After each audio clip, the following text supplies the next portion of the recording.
जंगल में बबली कबूतरी अपने पति के साथ रहती थी। उसका एक बेटा था जिसका नाम बंटी था। बंटी शहर की एक बड़ी कंपनी में काम करता था। एक दिन उसने टुन्नी नाम की चिड़िया से शादी कर ली और उसे लेकर अपने घर आया। माँ, मैंने अपनी पसंद से शादी कर ली है और आज मैं आप दोनों का आशीर्वाद लेने आया हूँ। बेटा, तुझे हम दोनों का आशीर्वाद कभी नहीं मिलेगा।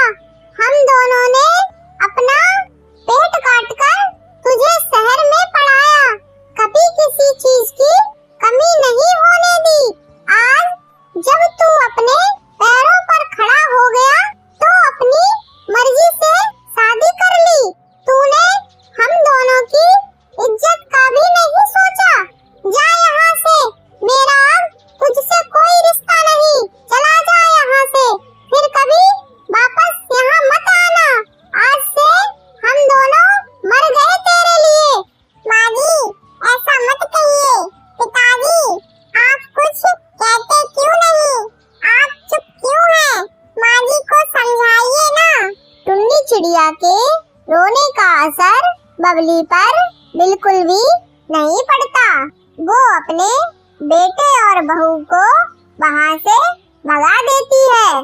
टुन्नी जोर जोर से रोने लगी और बोली, ये सब मेरी वजह से हुआ है बंटी जी। मेरे कारण आपके माता पिता आपसे नाराज हैं। सारा दोष मेरा है। अपने आप को दोष देना बंद करो टुन्नी। अब चलो यहाँ से, शहर में किराए के घर में रहेंगे।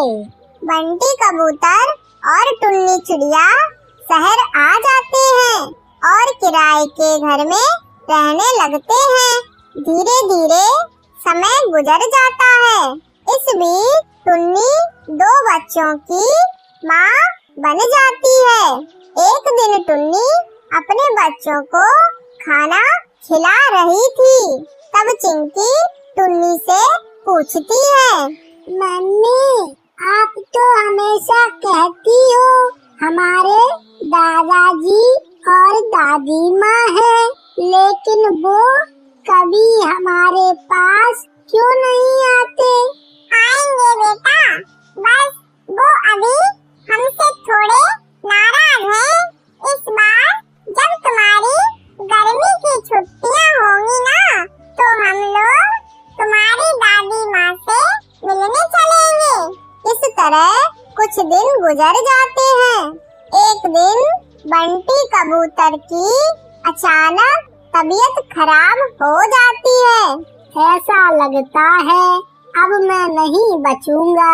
अगर मैं मर गया तो तुम बच्चों को लेकर माँ पिताजी के पास चली जाना, वो तुम्हें माफ कर देंगे।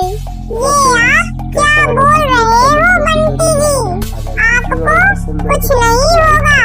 डॉक्टर ने आपको दवा दी है ना, आप जल्दी ठीक हो जाएंगे। समय बीतने लगता है, लेकिन बंटी कबूतर की तबीयत में कोई सुधार नहीं होता और अचानक एक दिन उसकी मौत हो जाती है। रोते रोते टुन्नी चिड़िया अपना सामान बांधती है। माँ, हम लोग कहाँ जा रहे हैं? बेटा, मैं तुम दोनों को लेकर तुम्हारे दादा दादी के पास जा रही हूँ। अब से हम लोग वहीं रहेंगे। टुन्नी अपने बच्चों को लेकर अपने ससुराल पहुँचती है। क्यों रे डायन, तुझे मेरे बेटे को खाकर चैन नहीं मिला? अब क्या हम दोनों को यहाँ खाने आई है? माँ जी, मरते वक्त आपके बेटे ने मुझसे यहाँ आने को बोला था। ये आप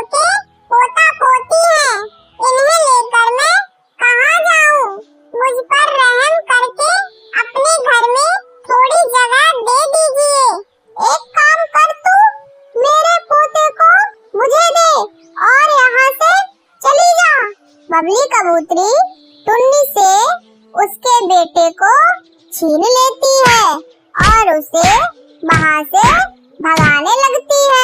माँ जी, मैं यहाँ से चली जाऊंगी, मेरा बेटा मुझे वापस कर दीजिए। लेकिन बबली कबूतरी उसके बच्चे को वापस नहीं करती। हे भगवान, तुम मुझे इतने दुख क्यों दे रहे हो? मेरे पति भी नहीं रहे और मेरे बेटे को भी छीन लिया। माँ, अब हम कहाँ रहेंगे? तभी टुन्नी को नदी किनारे गीली मिट्टी दिखाई देती है।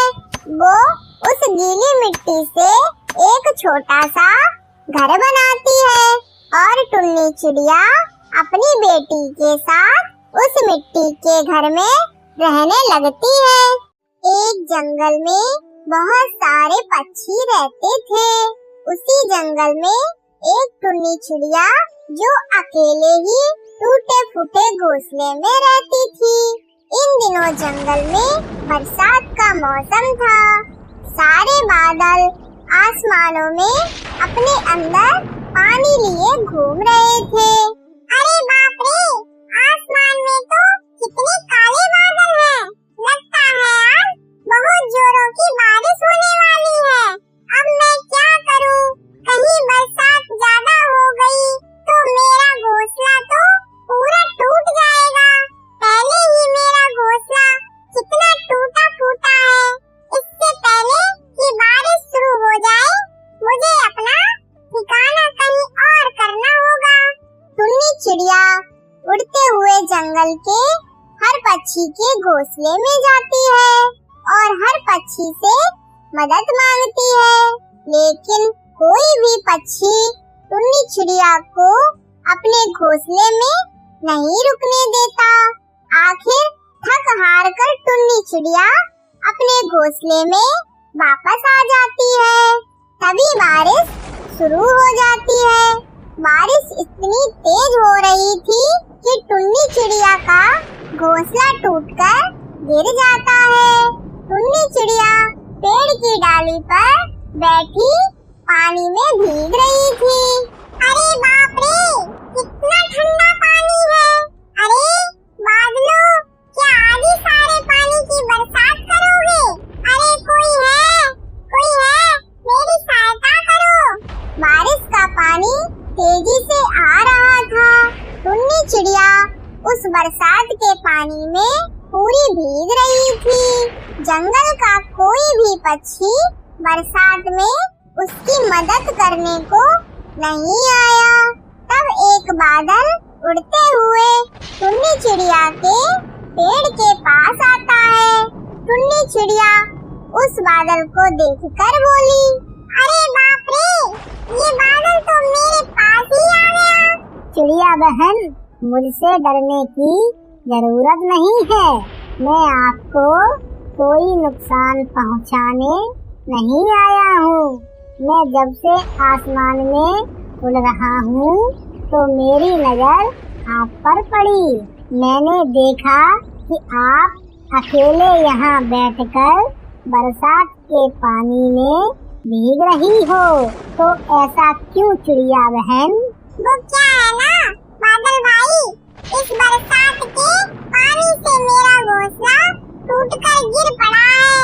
अब मुझे अपना सिर छुपाने के लिए ना तो मेरे पास कोई घोंसला है, ना कोई छत है।